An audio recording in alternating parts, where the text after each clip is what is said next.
Okay, so I'm not sure how much of that you caught. The camera kept dying. Well, not dying, it got too cold and it started shutting off. But this here's the end product, as you can see. Now what it is it's meant to be put to put candles. It's a candle snuffer or whatever the hell you call it. I'm not sure how well you can see that there. Hang on, I'll just turn the flash on. Ooh, it's kind of ugly. You can see all the flux core. See what I did is I bent it into shape, and then I kind of welded a bunch of the fill to fill it in. It makes it kind of like one piece. I didn't get much grinding on this done for the sole fact that it's cold outside and I don't want to be in my garage next to the car throwing sparks on it. But you see, I tried to do a twist here. Kind of failed. I got the bend done here. It's okay. I wouldn't say it's bad. I can definitely improve on this design. But this is a gift since I got my mother candles for Christmas. Yep, she likes smelly stuff. And the cat here scared the shit out of me. But anyways, I'll show you how it works.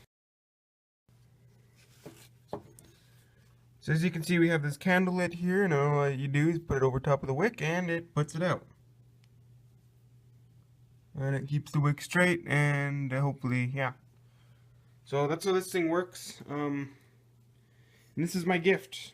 It's a very poorly made one because I was rushing it. I could have done a lot more work. I'm definitely going to get better lighting in the shop for videos because that was 6 o'clock. Like, believe it or not, that was 6 o'clock at night. We just did past the solstice, so that was the shortest day of the year.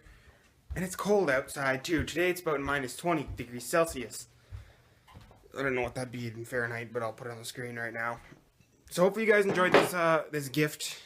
Hit that like button and subscribe for more. I know this video didn't turn out as great as any other videos I've made, but let's see what we can do in the future. Let's make 2018 the best year. I'll see you guys in the next one.